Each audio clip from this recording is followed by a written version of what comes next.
1절에서 12절까지의 말씀입니다. 제가 가진 성경책 구약 761페이지입니다. 욥기 1장 1절에서 12절 말씀 제가 대표로 공독하겠습니다. 우스 땅에 욥이라 불리는 사람이 있었는데 그 사람은 온전하고 정직하여 하나님을 경외하며 악에서 떠난 자더라. 그에게 아들 7과 딸 3이 태어나니라. 그의 소유물은 양이 7,000마리요 낙타가 3,000마리요 소가 500결이요 암나귀가 500마리며 종도 많이 있었으니 이 사람은 동방 사람 중에 가장 훌륭한 자라. 그의 아들들이 자기 생일에 각자 자기의 집에서 잔치를 베풀고 그의 누이 3명도 청하여 함께 먹고 마시더라. 그들이 차례대로 잔치를 끝내면 욥이 그들을 불러다가 성결하게 하되 아침에 일어나서 그들의 명수대로 번제를 드렸으니 이는 욥이 말하기를 혹시 내 아들들이 죄를 범하여 마음으로 하나님을 욕되게 하였을까 함이라. 욥의 행위가 항상 이러하였더라. 하루는 하나님의 아들들이 와서 여호와 앞에 섰고 사탄도 그들 가운데에 온지라. 여호와께서 사탄에게 이르시되 내가 어디서 왔느냐. 사탄이 여호와께 대답하여 이르되 땅을 두루 돌아 여기저기 다녀왔나이다. 여호와께서 사탄에게 이르시되 내가 내 종 욥을 주의하여 보았느냐. 그와 같이 온전하고 정직하여 하나님을 경외하며 악에서 떠난 자는 세상에 없느니라. 사탄이 여호와께 대답하여 이르되 욥이 어찌 까닭없이 하나님을 경외하리이까. 주께서 그와 그의 집과 그의 모든 소유물을 울타리로 두르심 때문이 아니니까. 주께서 그의 손으로 하는 바를 복되게 하사 그의 소유물이 땅에 넘치게 하셨음이니이다. 이제 주의 손을 펴서 그의 모든 소유물을 치소서. 그리하시면 틀림없이 주를 향하여 욕하지 않겠나이까. 여호와께서 사탄에게 이르시되 내가 그의 소유물을 다 내 손에 맡기노라. 다만 그의 몸에는 내 손을 대지 말지니라. 사탄이 곧 여호와 앞에서 물러가니라. 아멘. 잠시 기도하고 말씀 전하겠습니다. 살아 역사하시는 하나님 아버지, 오늘 이 시간 주님의 말씀 앞에 나온 저희를 긍휼히 여겨 주시옵소서. 정직히 고하건대 저희는 욥과 같이 신실하지는 못하고 사탄이 탐낼 만큼 주님을 경외하며 살지도 못하였사오나 그럼에도 불구하고 여전히 우리를 기억하시고 이 자리에 불러주신 주님의 은혜를 감사드립니다. 주님, 오늘 저희가 욥기의 말씀을 대하오니 저희 이성과 감정과 경험이 먼저 앞서지 않게 도와주시옵소서. 말씀이 저희의 판단보다 높으시며 주님의 뜻이 저희의 생각보다 크심을 이 시간 인정하게 도와주시옵소서. 주님의 선하심을 머리로만 알았던 저희가 오늘 이 말씀을 통하여 마음 깊은 곳에서부터 그 선하심을 고백하도록 주님 인도하여 주시옵소서. 아직 풀리지 않은 문제들이 있고 아직 아물지 않은 상처들이 있사오나 그 모든 것을 안고 주님 앞에 나아왔사오니 성령께서 저희의 귀와 마음을 열어 주시옵소서. 주님, 이 시간 병상의 침상 그 위에서 하나님을 부르는 자 있사오니 주님 도와주시고 치유하여 주시옵소서. 또한 주님, 우리가 알게 모르게 주님 병마와 싸우며 자신의 고통과 싸우는 이들 있사오니 주님 찾아가서 위로하시고 안아주시옵소서. 또한 우리 말씀을 듣사오니 이것이 우리의 공로가 되지 않게 하시고 예수 보혈에 감사가 되는 예배가 될 수 있게 인도하여 주시옵소서. 우리의 전부와 우리의 유일한 구원자 되신 예수 그리스도 이름으로 기도드립니다. 아멘. 한 신문 기사를 읽다가 생각에 좀 잠기게 됐습니다. 신문 기사의 내용은 이렇습니다. 어떤 할아버지께서 떡을 드시다가 목에 걸려서 지식사 하시기 전에 병원에 오게 됩니다. 그래서 의사가 숨이 멈춘 그분의 기도에서 떡을 빼고 CPR을 시행하게 됩니다. 다행히 할아버지께서 의식을 찾으셨는데 그 다음이 문제가 되었습니다. 목숨을 구했지만 그 자녀들이 이 CPR을 시행한 의사에게 고소장을 접수했다는 내용입니다. 여러분, 참 어찌 보면 황당하죠. 왜냐하면 CPR을 할 때 손을 올려 복부를 가하기 때문에 갈비뼈가 부러질 수 있습니다. 근데 생명을 살렸음에도 의사가 인터뷰에서 참 이해는 하지만 참 이럴 때 어처구니가 없다라는 일을 생각을 많이 해본다고 하는 기사를 읽게 되었습니다. 여러분 이게 단지 환자와 의사에만 일어난 일일까요? 오늘 욥의 이야기가 이와 같다라는 생각을 해봅니다. 물론 우리가 쉽게 이렇게 알아둘 수 있는 책은 아닌 것 같습니다.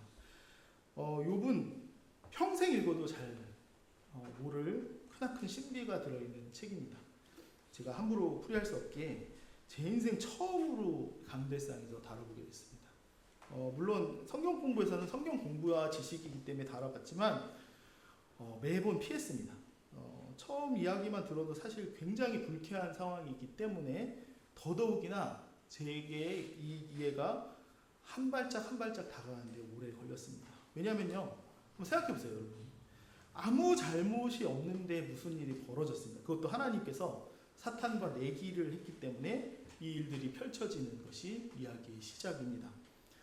우리가 이 상황을 잘못 읽게 되면요, 마치 어떤 그 두 큰 힘센 존재, 불량배 같은 존재가 한 인간을 못살게 구는 내용, 즉 불합리, 부조리, 불공정, 불평등한 내용이라고 착각하기 쉬워요. 아유, 하나님이면 다 이럴 때? 아유, 뭐 자기는 전능자라서 다 가능한 거야? 왜냐하면 욥기의 첫 번째 장면만 보면 하나님은 이상한 분이에요. 왜냐하면 자기가 가장 사랑하는 존재를 가장 악한 존재에게 침범당하도록 허용하시는 분처럼 나오기 때문입니다. 여러분, 언제 참 마음이 어려운지 아시죠? 열심히 믿고 하나님을 열심히 따랐는데 감당할 수 없는 시험과 시련, 사건이 찾아올 때 그 마음을 이해할 수가 없어요. 사실 욥기를 이해하려면 죄송합니다만 주를 위해 정말로 열심히 살아본 흔적이 있었을 때 비로소 이해가 되는 책입니다. 제 주변에 공부를 하면서 또 주변의 목회자분들 중에 욥기가 동화책이나 신화책이다라고 하는 사람들을 만나본 적이 있습니다. 근데 이분들의 큰 특징이 있었어요. 물론 제가 말하는 게 진리와 답은 아니지만 항상 보면 자신의 이성이 하나님의 계획과 뜻보다 높은 거예요. 난 이거 이해가 안 돼. 이건 내가 용납할 수 없는 부분이야. 그래서 나는 성경은 못 받아들이겠어. 내가 틀렸냐 성경이 틀렸냐 했을 때 과감히 성경이 틀렸다고 외치는 분들이 굉장히 많았습니다. 욥기는 아마 이 세상이 끝날 때까지 상당한 불편한 책일 것입니다. 제 이런 자그마한 지식으로 전해서 뭔가가 진리가 밝혀지고 그런 책들이 아님을 저도 알고 있습니다. 그래서 성도님들도 이 책을 읽을 때는 굉장히 꺼려지시거나 어려울 때 읽거나 아니면 고통에 대해서 탐구해 보려고 할 때 읽는 책입니다. 사실 이 책을 읽다가 실망하셔서 시편으로 다시 넘어가시는 분들이 꽤 많습니다. 근데 여러분, 제가 장난은 아니고요. 너무 걱정 안 하셔도 됩니다. 이런 시련은 안 올 거예요. 이런 시련이 오려면 주석가가 딱 얘기한 게 있습니다. 사탄이 여러분을 싫어해야 합니다. 잘 생각해 보십시오. 사탄이 우리를 싫어할지. 두 번째, 하나님께서 정말 세상에 내어놓고 싶을 만큼 하나님의 인정을 받아야 합니다. 세 번째, 욥과 같이 정말 신실한 삶을 살아야지 그런 구성 요소 안에 이 일이 있기 때문에 너무 염려 안 하셔도 됩니다. 제가 장난같이 얘기하지만 제가 한 주를 돌아보면서 이런 일이 있을 건데 정말 제 가슴에 걱정 마라 이러셨어요. 네, 그 정도는 아니다니까. 네, 이러셔서 네 감사합니다. 제가 이랬었습니다. 여러분. 근데 너무 걱정 안 하고 들으셔도 됩니다. 근데 왜 이걸 읽게 하셨을까요? 저는 이 디모데후서 3장 16절 17절 많이 읽었지만 여기서 좀 힌트를 얻었습니다. 여러분, 모든 성경은 하나님의 감동으로 된 것으로 교훈과 책망과 바르게 함과 의로 교육하기에 유익하니 이는 하나님의 사람으로 온전하게 하며 모든 선한 일을 행하기에 온전케 하려 함이니라. 아멘. 여러분, 여기 17절에 온전하게 한다는 게 두 번 들어있는데요. 이걸 원어로 가장 쉽게 풀이드리면 이렇습니다. 성경을 읽으면, 모든 성경을 읽게 되면 어떤 목적을 이루기 위하여 그에 알맞은 준비된 상태로 변화되게 될 거야 라는 것이 원어의 가장 알맞은 뜻이에요. 여러분, 세계관이라는 이야기 들어보셨나요? 저 사람 저런 관점과 세계관이 있어. 제가 존경했던, 돌아가셨지만 그분의 책은 남아있지만 팀켈러 목사님께서 세계관은 세 가지 질문의 연합체로 이루어진다고 합니다. 목적이 무엇인가? 문제가 무엇인가? 해결책이 무엇인가? 요 세 가지를 대답할 수 있다면 세계관이 있는 거라고 이야기를 하더라고요. 하나님은 어떤 목적을 가지고 인간의 문제가 무엇인지를 판단하셨고 그 목적 가운데 이끄시기 위해 이 문제를 해결하시기 위해 우리를 성경이라는 명제 앞에 내어놓으신 것입니다. 이 부분을 한번 생각해 보시면서 우리와 조금 멀지만 이 욥기를 통해 말씀하시는 그 하나님의 은혜와 음성이 무엇인지를 잠시 나눠보는 귀한 복된 시간 되시길 주님의 이름으로 축원드립니다. 본론 첫 번째입니다. 선하신 하나님입니다. 여러분, 하나님께서 고난을 당한 사람에게 가장 요구하신 게 무엇일까요? 힘내, 할 수 있어. 아닙니다. 하나님이 선하시다는 것을 인정하라고 하는 어찌 보면 잔인한 요청을 하나님이 가장 기다리고 계십니다. 이게 결국은 어떤 상황 속에서도 찬양하고 경배하고 예배드리고 영광 돌린다는 뜻입니다. 여러분, 진실되게 한번 돌아보십시오. 각자를 한번 돌아보실 때 내가 진짜 선하신 하나님에 대해서 묵상해 보신 적이 있는지 한번 생각해 보십시오.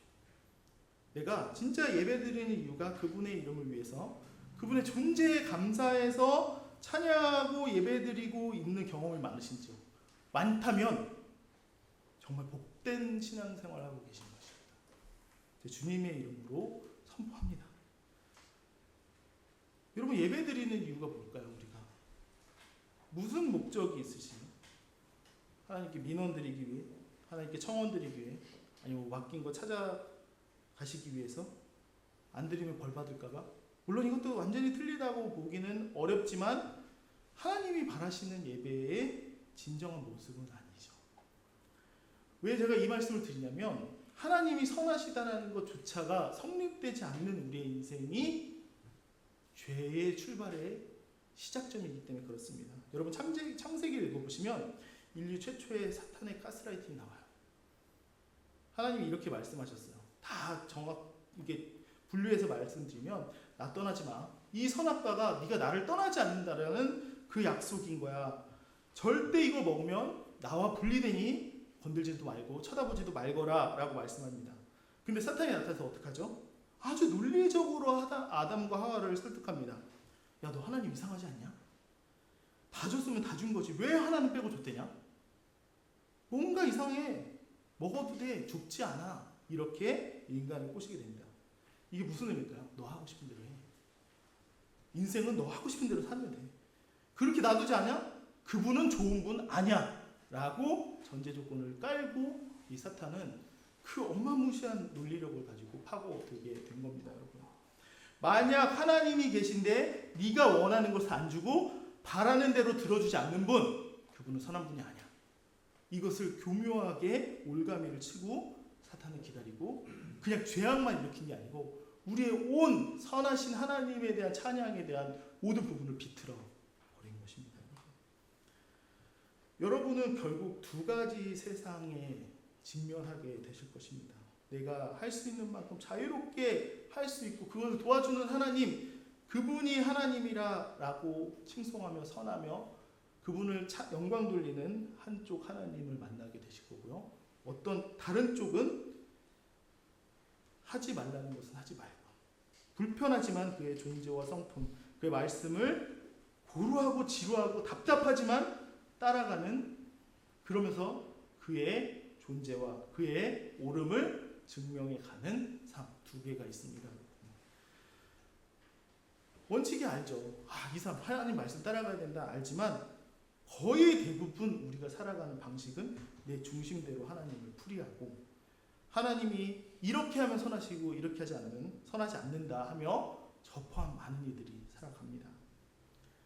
여러분, 근데 인간의 칭호라는 것을 성경에 찾아보면요, 사실 그렇게 대단한 칭호가 없어요. 이런 칭호입니다. 하나님의 대언자, 하나님을 닮은 자, 청지기, 맡겨진 것을 하는 자, 임무를 받으면 그대로 하는 자가 인간의 원래 칭호예요. 근데 여러분, 타락 후 인간의 칭호가 어떻게 바뀐지 아십니까? 여러 가지 성경을 찾아보면 이렇습니다.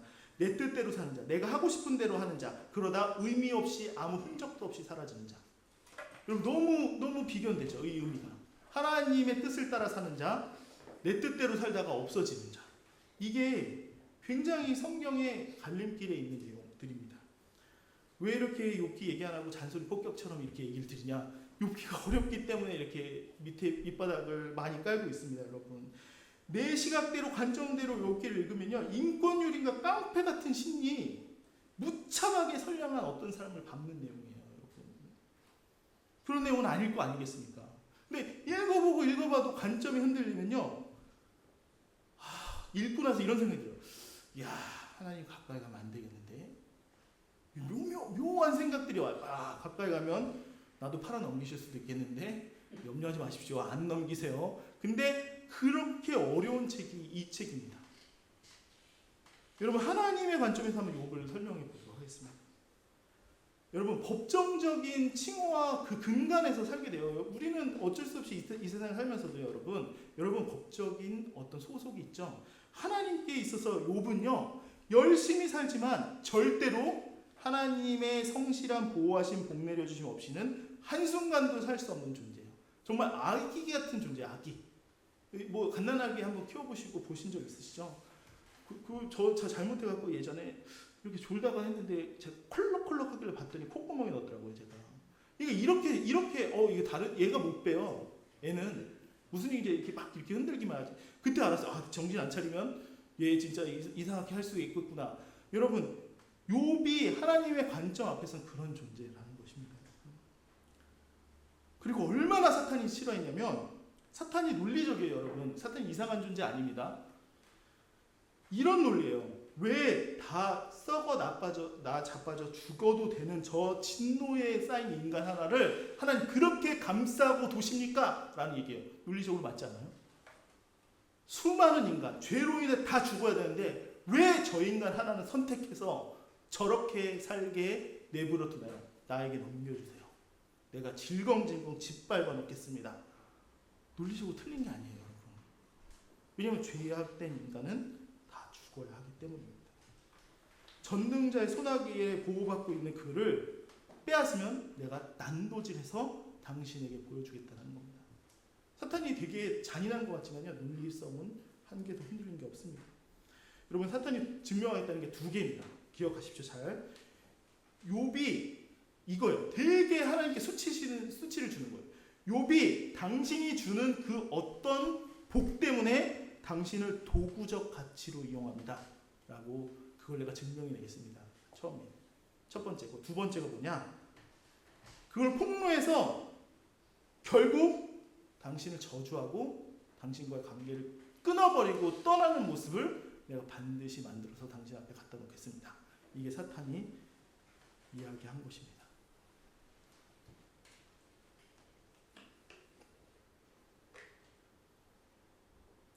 그리고 나서 인간의 생각으로는 절대 안 일어났으면 하는 일들이 일어납니다. 자식들을 전부 죽입니다. 소유를 다 뺏고 아내가 떠나고요. 병도 들고요. 욥의 친구들이 와서 비난하고 너 죄가 있어서 그런 거야. 그래서 막 다그칩니다. 그게 42장이나 돼요, 여러분. 인간이 정말 아무 이유 없이 당할 수 있는 모든 고통이 한순간에 쏟아져 들어와서 욥의 인생 전체를 찢어버리고 잔혹하게 다 파헤쳐버립니다. 너무도 잔혹해요. 그래서 선하다고 믿었던 하나님께 욥이 이렇게 절규하며 얘기합니다. 욥기 10장 1절에서 2절입니다. 제가 읽어드릴게요. 내 영혼이 살기에 곤비하니 내 불평을 토로하고 내 마음이 괴로운 대로 말하리라. 내가 하나님께 아뢰오리니 나를 정죄하지 마시옵고 무슨 까닭으로 나와 더불어 변론한지 내게 알게 하옵소서. 이게 무슨 얘기인지 아세요? 죽겠으니까 제발 이유라도 알고 괴롭히세요 라는 얘기예요. 너무 와닿지 않습니까? 여러분 한번 고통당할 때 이런 일 없으세요? 하나님 진짜 왜 이러시죠? 차라리 죽이면 편하실 텐데 왜 이렇게 뭐 때문에 이러시는지 진짜 이해가 안 갑니다. 이런 순간 없으십니까? 근데 여러분 그때 하나님께서 야 너 이래서 고통받는 거고 난 이런 뜻이 있어 이렇게 친절히 설명해 주시나요? 아닙니다. 제가 틀린 것이 아니라면 거의 모든 이가 보통 죽을 때까지 왜 그 일을 겪었는지 왜 그렇게 살았는지, 왜 이렇게 밤낮 없이 눈물을 흘리며 살았는지, 왜 그때 그 일만 생각하면 온몸과 심장이 진짜 두근두근대면서 마비와 공포가 오는지 모르고 죽게 됩니다.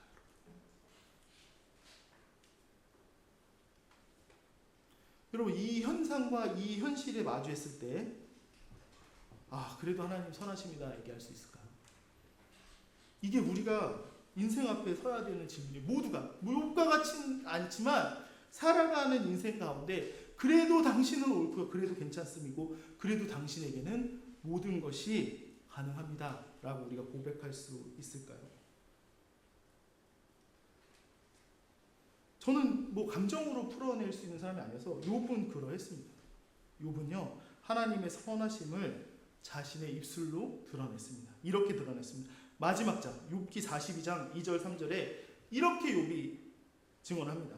주께서는 못하시는 일이 없사오며 무슨 계획이든지 못 이루실 것이 없는 줄 아오니 무지한 말로 이치를 가리진 자가 누구니까? 나는 깨닫지도 못한 일을 말하였고 스스로 알 수도 없고 헤아리기도 어려운 일을 말하였나이다. 정말 죄송하지만 이게 말씀의 증거예요. 왜 그런지 모르는데 어떤 것이 욥을 바꿨는지 모르죠. 하나님의 강력한 은혜겠지만 그가 아직 다 낫지도 않았고 회복이 되지도 않았음에도 이렇게 얘기합니다. 감정, 불평, 원망, 절망 가운데 정말로 어금니를 꽉 깨물고 얘기하듯 이래도 하나님은 옳습니다를 뱉어낸 거예요. 이게 결국은 하나님이 선하시다고 얘기하는 것과 같은 이야기입니다.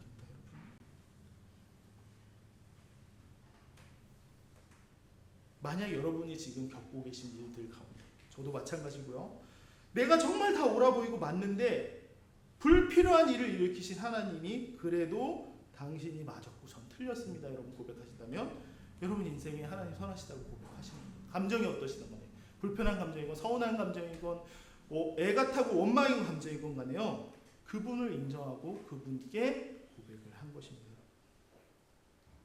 여러분 왜 그러실까요? 하나님은 왜 이렇게 하실까요?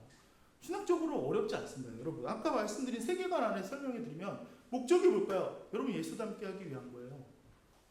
그 목적을 위해서 선한 방식을 행동하는데 이건 인간이 볼 때 선한 게 아니라요, 그 선한 방식은 고통과 고난이에요. 예수님이 그 길을 가셨기 때문에 그 방식으로 다듬는 겁니다. 여러분 이래도 안 와닿으시죠? 그래서 제가 이걸 계속 고민했어요. 이걸 어떻게 설명하죠? 그런데 감사하게 이제 월드컵이 다가옵니다. 여러분 남성들의 가슴 심장이 뛰는, 여러분 이 월드컵이나 축구 경기를 볼 때 굉장히 축구리그에서 우스꽝스러운 장면이 있습니다. 어떤 장면이면 제가 끝에서부터 처음으로 얘기를 드릴게요. 갑자기 함성 소리가 확 납니다. 근데 골을 넣은 자가 얼굴을 부여잡고 땅바닥에 쓰러져요. 그리고 모두가 오는데 의료진도 같이 달려옵니다.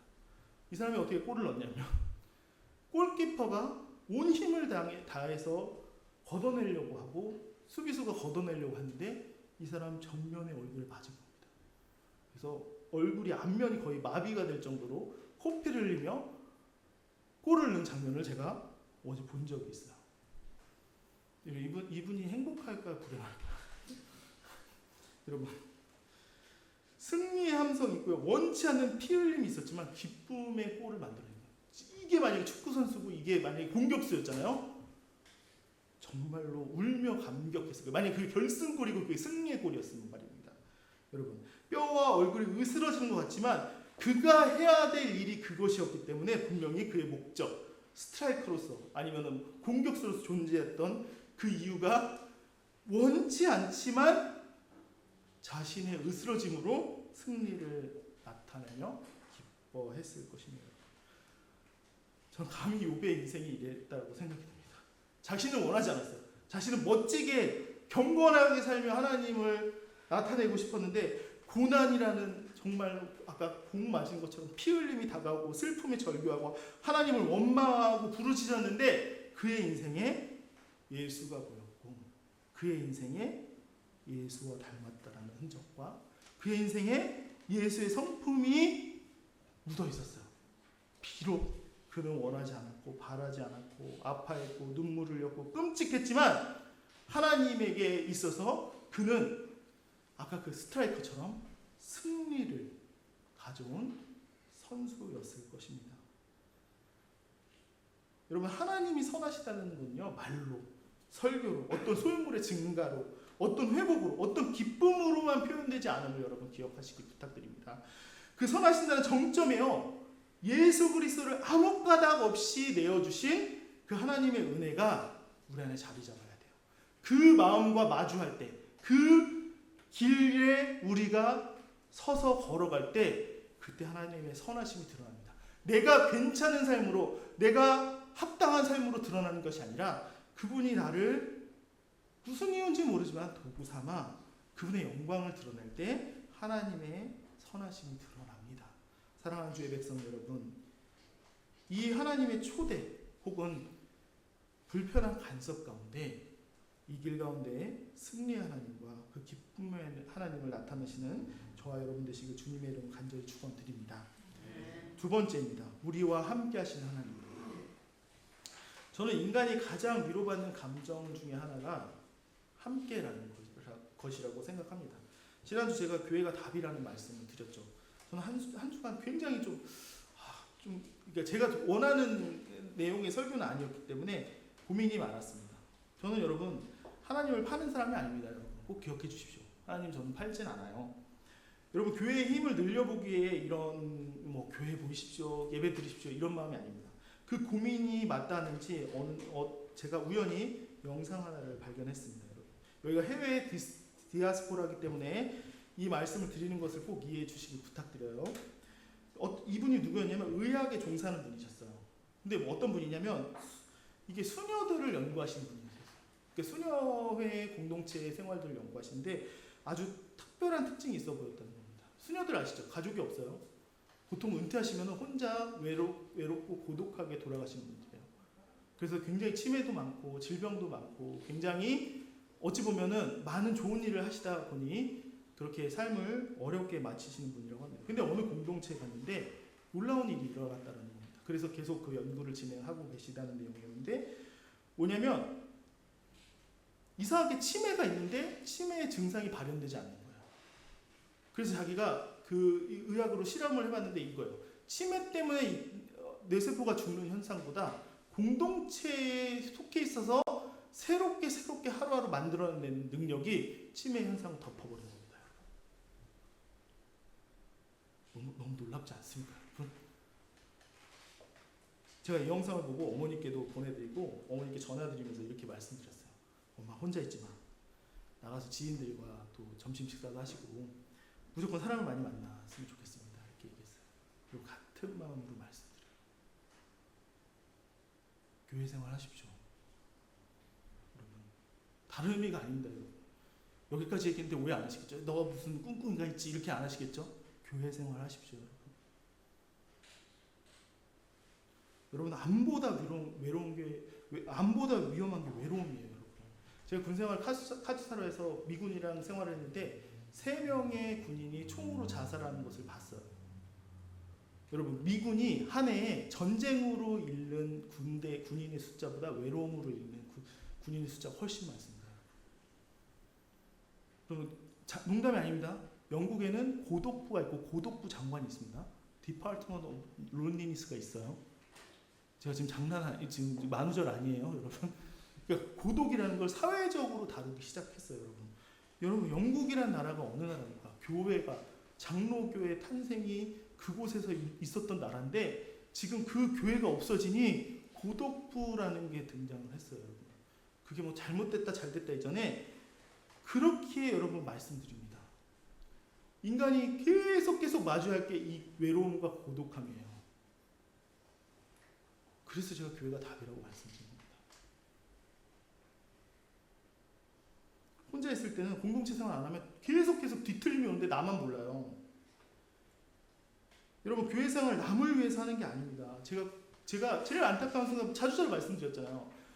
어느 날 아버지를 그 공동체 생활을 해야 되는 요양원에 모시는데 가슴이 찢어지더라고요. 근데 나중에 좀 괜찮아졌어요. 왜냐면 거기 공동체 생활하니까 괜찮아지더라고요. 가족들은 있다 없다 하다 보니 뭐 이런 외로움이 더 많으시겠지만 그곳이 좋다 나쁘다 이전에 조금 더 괜찮아지고 하는 장면들을 봤습니다. 정말 존경하는 여기 어른, 장로님, 권사님, 그리고 저보다 나이 많은 집사님, 꼭 기억하십시오. 여러분의 뭐 자녀가 나빠서 아니면 뭐 잘못돼서가 아니라 인생에는 제가 보니 어느 순간 홀로 고독하게 이렇게 가야 되는 길들이 있어요. 욥처럼 말입니다.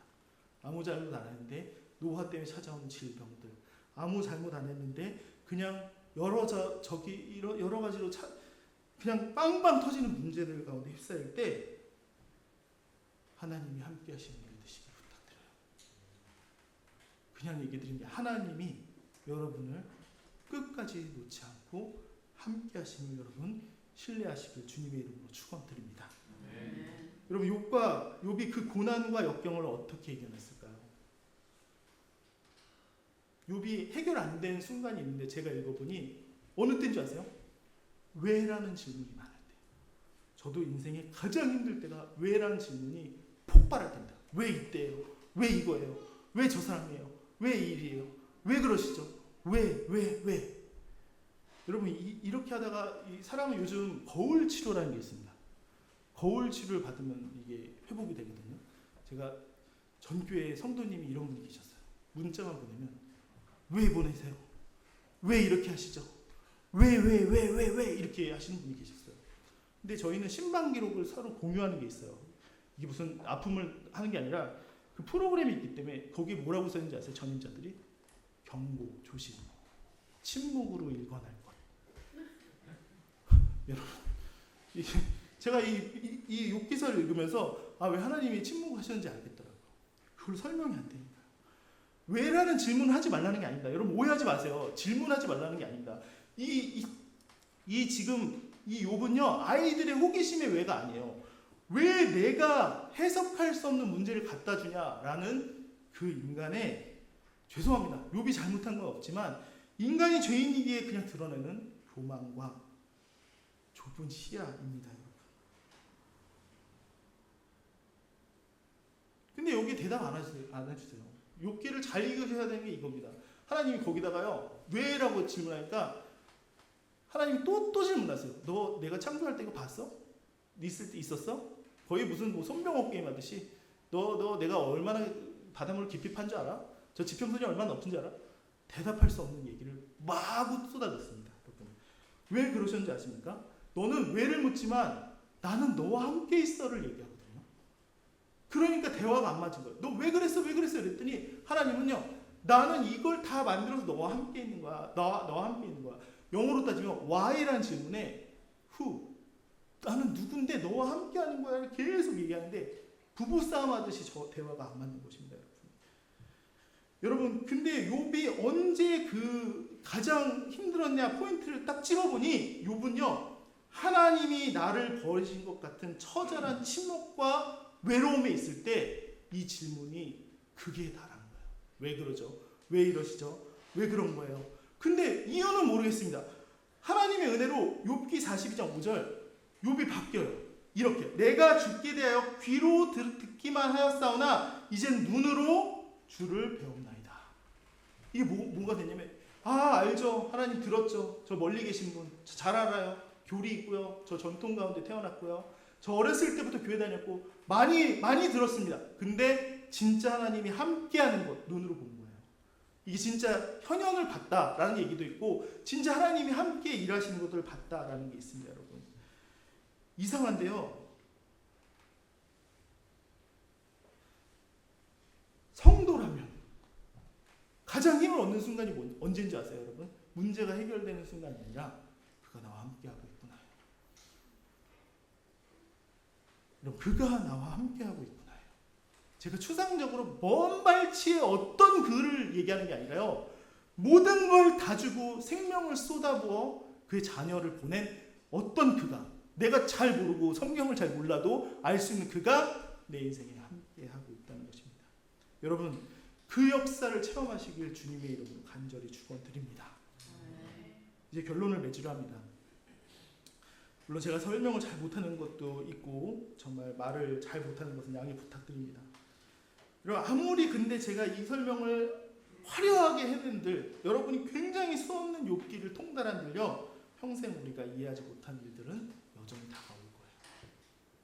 참 아이러니하게 그 알지 못하는 가운데 우리에게 위로되는 말, 아까는 반복이긴 하지만 꼭 말씀드리고 싶습니다. 예수님이 내 인생에 나는 모르지만 뜻이 있으셔서 이렇게 하시는 것이야. 저는 거기에 모든 신앙인들이 더 이상 질문을 안 한 것들에 대한 많은 증거들을 찾았습니다. 더 직설적으로 얘기해 볼까요? 사랑하는 내 자녀야, 너니까 내가 감당할 수 있을 것 같아 이 일을 맡기는 거다.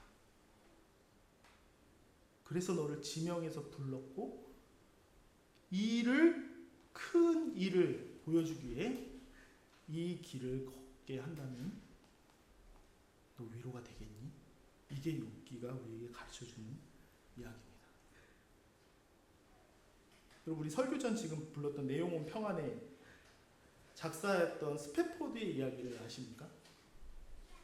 여러분, 이 스패포드는요, 전 재산을 시카고 화재가 일어날 때 날렸어요. 자기가 건물을 채웠는데 불에 다 탔어요. 이게 진짜 21세기 욥입니다. 20세기 욥입니다. 근데 동시에 그때 4명의 어린 자녀가 물에 수장돼서 죽었어요. 아내만 살고. 근데 그 시간이 지나고 이걸 쓴 게 아니라요, 자네라도 찾으려고, 시체라도 찾으려고 그 바다 위를 갈 때 작사한 게 이 내용이에요. 내 영혼 평안해. 미친 건 아니에요, 이 사람. 여러분, 이 사람에 대해서 제가 후에 이 사람 책을 몇 주 동안 굉장히 감명 깊게 읽은 게 있어서 나중에 설명을 드리겠습니다만, 오늘 2절에 저 마귀가 나를 물어뜯으려 할지라도 끝내 싸워 이기리라, 그것보다 더 정확하게 그의 가사가 어떻게 썼냐면, 제가 이걸 옮겨왔습니다. 이렇게 써있어요. 비록 사탄이 나를 치려하고 비록 시련들이 올지라도 그리스도께서 무력한 나의 처지를 돌아보셨고 내 영혼을 위하여 친히 자기 피를 흘리셨다는 그 복된 확신이 다스리게 하라. 그의 고백이었어요. 놀랍지 않습니까, 여러분? 여러분, 진짜 저는 이 욥과 이 스패포드는 거의 일맥상통한다고 생각을 합니다. 여러분, 이 성경은 우리가 어려운 순간을 지나는 이 성도들의 삶을 알기에 여러분과 저와 이 스패포드에게 엄중한 요청을 합니다. 아무리 대답을 요청해도 대답하지 않는 신앙의 답답함은 여전히 남을 것입니다, 여러분. 그러나 여러분, 그 미궁 속에 들어가지 말고 하나님이 요청하는 건 자신이 누구인지를 쳐다보라는 거예요. 내가 어떤 일을 할 수 있는지를 쳐다보라는 겁니다, 여러분. 자신의 창조주, 내가 너를 만들었고 거기에 속하게 했고 그곳에서 일어나는 모든 일을 만들었다면 나에게 답이 있을 거라는 것을 믿고 따라오라는 겁니다. 여러분, 욥기 중간에 보면 굉장히 욥이 분노하고 정말 힘들어하는 장면에 이렇게 얘기하는 장면이 있습니다. 욥기 19장 25절 이렇게 욥이 증언합니다. 내가 알기에는 나의 대속자가 살아계시니 마침내 그가 땅 위에 서실 것이라. 아멘. 이 장면이 어느 장면이냐면 이 문장이 엄청 강렬해요. 제가 갖고 왔어요. 이게 여기에 들어갈 문장이 아닌데 어떤 내용이냐면, 나는 억울하고요, 나는 잘못이 없어요, 나는 회개할 것도 없고, 교만해서가 아니라 내 모든 처절한 몸부림이 사람들에게 비난받고 지탄받습니다. 근데요, 나의 대속자 예수 그리스도께서 나를 기억하시면 내가 이 땅에 든든히 쓸 수 있습니다. 너무 놀랍지 않습니까, 여러분? 사탄의 계략과 노략질을 허락하신 이유도요, 이것입니다. 참 험하게 이러실 수 있지만요, 여러분, 우리가 대속자가 필요하다는 것, 예수 그리스도가 우리의 인생의 결정적 퍼즐이라는 것을 알려주시기 위해서 하나님이 욥을 그 고난이 나오는데 어찌 보면 허락하셨다라고 보입니다. 여러분, 욥은요 분명히 많은 사람들에게 희망의 메시지가 됐어요. 야 진짜 나도 이런 일을 겪었다. 많이 만나면, 욥을 만약에 천국에 만나면 얘기하겠죠. 진짜 너무 힘들었어. 진짜 목숨을 내려놓을 만큼, 내려놓고 싶을 만큼 너무 힘들었지 라고 하는데요, 그 욥도 단 한 사람 앞에서는 깨갱하는 사람이 있어요. 최종적인 마지막 욥이 나타납니다. 누군지 아시죠? 예수 그리스도세요.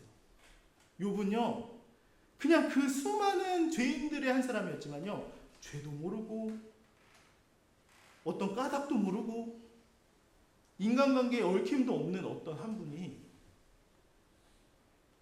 우리를 위해 돌아가셨대요. 이 저주의 사슬을 끊으려고. 욥은 몰랐어요. 그냥 어느 사람이 구원자가 나타나겠지. 근데 우린 구원자가 누군지 알아요. 그 예수 그리스도께서 여러분의 저주의 사슬, 여러분의 슬픔의 사슬, 여러분의 절망의 사슬을 끊고 나타나셨다고 합니다. 그 숫자가 얼마일까요? 제가 며칠 전에 길을 가다가 참 감동했습니다. 제 아들이 갑자기 하늘을 딱 바라보면서 아빠 말씀이 생각나요. 그래서 뭔데? 영어로 생각나는데 제가 그냥 말로 해볼게요. 이러더라고요. 그래서 아브라함아 밤하늘의 별을 세봐라. 못 세지? 너의 후손이 그만큼 많을 거야. 근데 저한테 진짜 하나님이 저한테 얘기하시는 음성을 들렸어요. 여러분 그 밤하늘에 세일 수 없는 그 무리의 증인들이 여러분과 제 앞에 있습니다. 성경에도 있고 우리의 선조에게도 있고 우리 주변에도 있고 여러분 그 가운데 그들이 공통되게 다 상황은 달랐지만 한 가지 공통된 고백을 하죠. 그 상황에 예수가 함께했고 그의 함께함으로 제가 이 고난을 이겼습니다. 여러분의 인생과 저의 인생에 이 복된 고백이 동일하게 유일하게 선포될 수 있기를 주님의 이름으로 강력히 추천드리고 축원드립니다. 아멘. 기도하겠습니다. 은혜로우신 하나님 아버지, 오늘 이 욥기의 말씀을 통하여 저에게 다시금 변치 않는 말씀을 주심에 감사드립니다.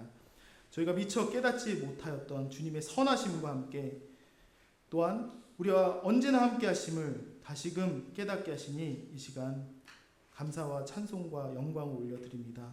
그러나 주님 저희는 아직도 풀리지 않는 고통에 있습니다. 왜 일이 일어났는지 왜 이렇게 살아야 하는지 그 멈추지 않는 질문 앞에 우리는 서 있습니다. 그러나 오늘 욥의 고백처럼 귀로만 듣던 하나님을 눈으로 뵙고 그분이 나의 인생과 함께한다라는 그 담대함 속으로 우리의 걸음을 한 걸음씩 나아가게 하여 주시옵소서. 그리하여 우매자의 질문인 왜라는 그 질문의 미궁에서 벗어나 우리가 누구에게 속하였고 누가 우리의 주권자이고 전능자인지 바라보는 역사가 있게 하여 주시옵소서.